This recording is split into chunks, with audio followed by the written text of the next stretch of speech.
السلام عليكم ورحمة الله وبركاته. النهاردة هنعمل أكلة حلوة قوي شعبية احنا عارفينها. نرجع بقى لأيام جدتي وجدتك، مفيش أجمل من الأكلات دي. هنعمل عدس وهنستخدم معاه البنجر. هتستغربوا، بيديه طعم حلو قوي. ده عدس مغسول، ربع كيلو عدس. نسمي الله ونقول بسم الله الرحمن الرحيم. بتحضري بقى بصلايه وسط زي ما انت شايفه كده، بتقطعيها تقطيع عشوائي، وبتحضري بقى الخضار بتاعها عباره عن كوسه، انا محضره كوستين، وبتحضري فلفل رومي، قرن فلفل، وجزر زي ما انت شايفه كده، واتنين طماطم وسط، وبتحضري عودين كزبره خضراء وعودين كرفس.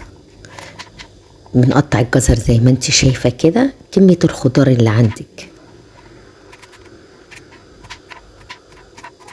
نقطع الكوسة تقطيع عشوائي عشان كل ده هنضربه في الكبة.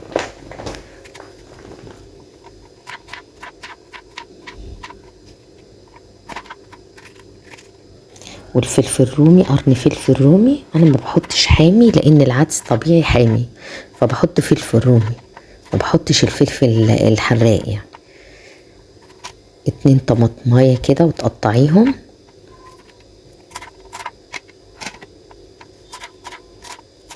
وعودين كزبرة خضراء مع عودين كرفس، بنقطعهم وهنضربهم في الكبة.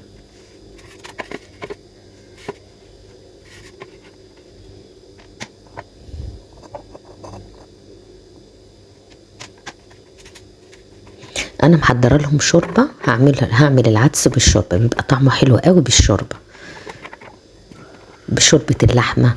عندك مثلا بتجيبي لحمه وجبتي ماسوره من عند الجزار، بتشيل الماسوره للعدس، بتدي العدس طعم رهيب حقيقي، بتبقى طعمها حلو قوي.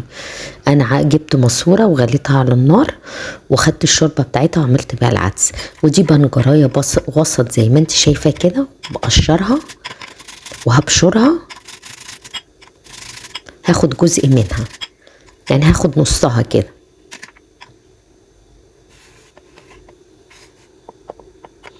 وهحطها على الخضار اللي انا قطعته في الكبة، ضربته ضربة ورحت حاطه عليه البنجر.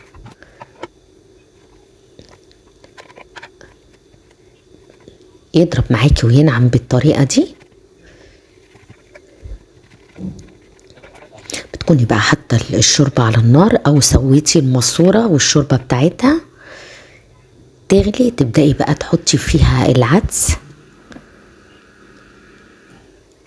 ياخد غلوتين 3 كده، يعني بتاع 3 غلوات كده، وبعد كده تبدأي تحطي الخضار.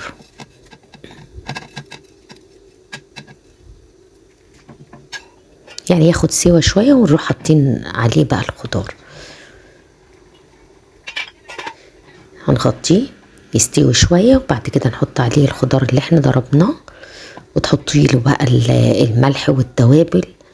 هو طبعا الشوربة متبلة، بس بتروح حاطه له بقى شوية كمون، وشوية كزبرة ناشفة، وشوية فلفل اسود،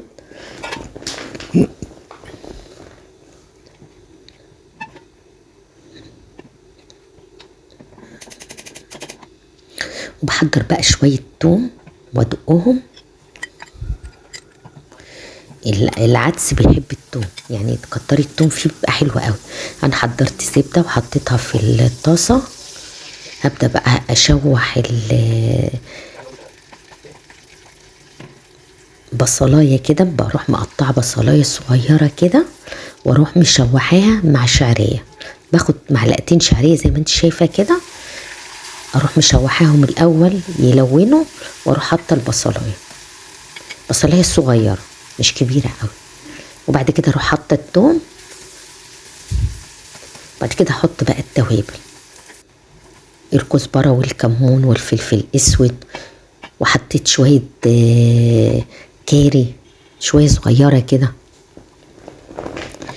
ياخدوا لون زي ما انت شايفه كده، وتشم ريحه البصله والتومه. تبداي بقى تحطيه على العدس بالخضار بعد ما استوى طبعا العدس بالخضار وهو على النار. ببدا بقى احط له الحاجات دي، اسيبهم بقى يستووا مع بعض كده، ياخدوا كام غلوه. بس اوطي النار، مادام حطيت بقى الشعريه والحاجات دي اروح بقى موطيه النار عشان ما يتلسعش مني العدس.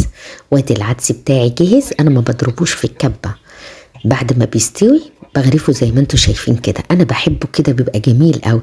مادام الخضار مضروب في الخلاط في الكبه، خلاص هضرب العدس ليه؟ هو غلي واستوى جامد، بتلاقيه اتهرى خلاص مش محتاج. وبتروح حاطه كزبره زي ما انت شايفه كده، وبالهنا والشفا.